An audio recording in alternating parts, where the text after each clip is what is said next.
वहीं अमेरिका के अंदर एक न्यूक्लियर साइंटिस्ट को गोली मार के कत्ल कर दिया गया है। शक ईरान की तरफ है, लेकिन अभी किसी ने नाम नहीं लिया है। उधर यूरोविजन में एक और देश कूदा है इजराइल का बाइकआउट करने के लिए, जिसका नाम है स्लोवेनिया। स्लोवेनिया ने कहा कि हम उस देश के साथ स्टेज शेयर नहीं कर सकते जिसने 20,000 से ज्यादा बच्चों का नरसंहार किया। उधर सबसे बड़ी खबर आपको बताना चाहूंगा, इसी रिपोर्ट के अंदर डोनाल्ड ट्रंप ने फिलिस्तीन के तमाम ऑफिशियल्स पर ट्रैवल बैन लगा दिया है। अब फिलिस्तीन का कोई ऑफिशियल अमेरिका नहीं जा सकता। मेरे दोस्तों, मजेदार बात यह है कि सिर्फ इसमें फिलिस्तीन नहीं है, सीरिया का कोई भी ऑफिशियल भी, सीरिया का भी, वो भी नहीं आ सकता अमेरिका। यानी अमेरिका ने फिलिस्तीन और सीरिया के लोगों पर ट्रैवल बैन लगा दिया है। इजिप्ट तड़प रहा था कि नेतन्याहू आगे से बात करे और हमसे डील करे, और नेतन्याहू बात नहीं कर रहा था, तो अमेरिका ने इजिप्ट से कहा प्लीज बात करो। इजिप्ट ने कहा हम बात कर लेंगे, पहले हमसे गैस डील करे, हमसे गैस खरीदे इजराइल और हमारे साथ बिजनेस करे। ये है इजिप्ट की औकात।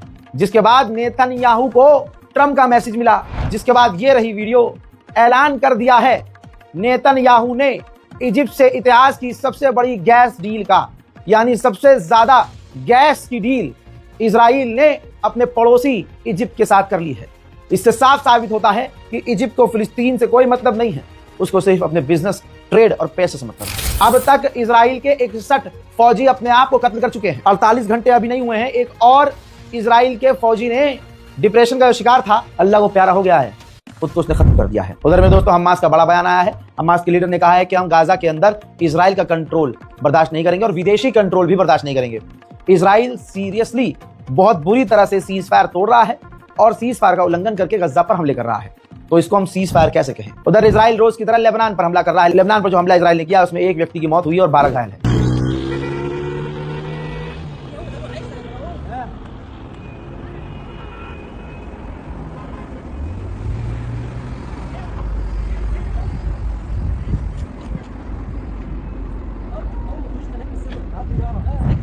आजाद लेबनान की फौज इजराइल के इशारों पर नाच रही। इजराइल ने शिकायत करी लेबनान की फौज से कि फलाने कब्रिस्तान में, लेबनान में आपके हिजबुल्लाह ने हथियार छुपाए हैं। इसके बाद क्या था, लेबनान की फौज बिल्डोजर लेके उस कब्रिस्तान में पहुंच गई। देखिए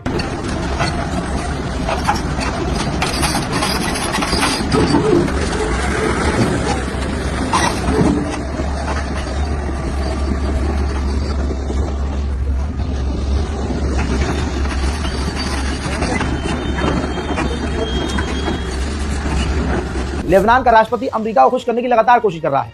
लेबनान के विदेश मंत्री ने कहा है कि जो ईरान से बातचीत की जाएगी उसमें सिर्फ उसके हथियार, मिसाइल और ड्रोन की बात ना हो, बल्कि इस मुद्दे पर भी बात की जाए कि वो अपने आसपास के इलाकों में ग्रुप प्रॉक्सीज और आतंकवादियों को सपोर्ट और फंड ना करे। वहीं अमेरिका, फ्रांस और सऊदी फ्रांस की राजधानी पेरिस के अंदर मीटिंग करने वाले हैं इस मुद्दे पर कि इजराइल अब लेबनान पर हमला आगे ना करे। उधर ईरान के राष्ट्रपति पेजेश्कियान ने साफ कहा है कि अमेरिका हमारे सामने ऐसी शर्त रख रहा है जो ह्यूमिलेटिंग है, हम मानेंगे नहीं, हम उसको किसी भी तरह से बर्दाश्त नहीं करेंगे। IAEA ने कहा है बिना ईरान से डील किए तलवार गर्दन पर लटकी रहेगी।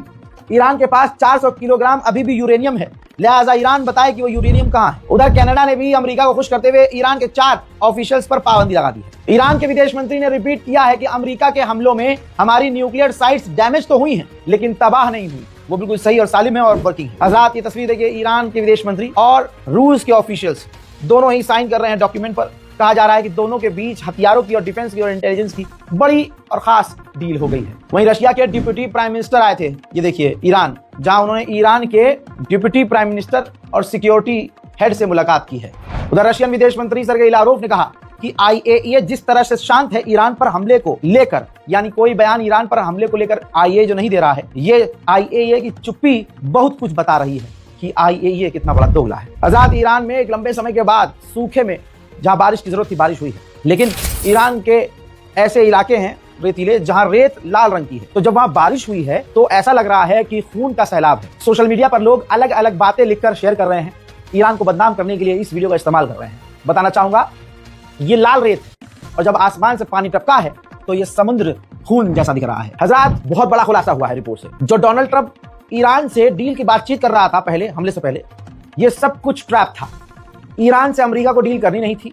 डोनाल्ड ट्रंप ने ईरान को बातचीत में फंसाया था। मोसाद ने 100 से ज्यादा ईरान के अंदर ही ईरान के गद्दारों को हथियार दिए थे जो मोसाद के लिए काम कर रहे थे। ये 12 डेज वॉर पूरी तरह से प्लान किया गया था, लेकिन पूरी प्लानिंग फेल हुई और ईरान ने इजराइल का वो हश्र किया कि इजराइल इस वक्त अरब देशों से ईरान से कहलवा रहा है कि हम जंग नहीं चाहते। मोसाद के चीफ ने कहा है इन तमाम चीजों के बावजूद ईरान ने परमाणु हासिल करने की तलब नहीं छोड़ी है। ईरान अभी भी मिसाइलें बना रहा है। ईरान का वो जो इरादा है इजराइल को खत्म करने का, अभी भी ईरान का वो इरादा बदला नहीं है।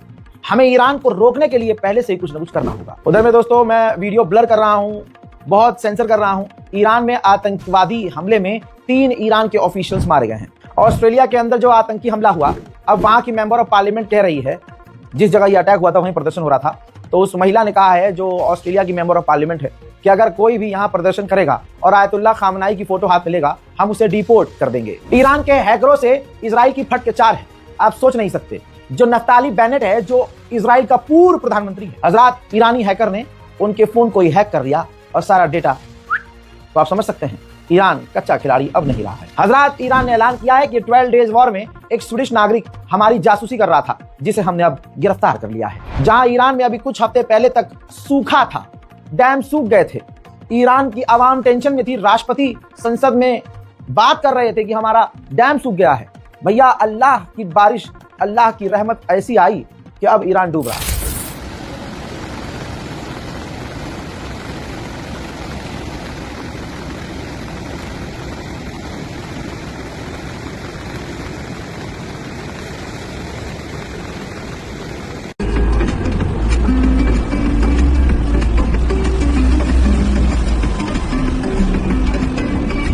आजाद गाजा की मदद करने के लिए दिल में जिगर हो तो इस स्कैनर का इस्तेमाल कर लीजिएगा।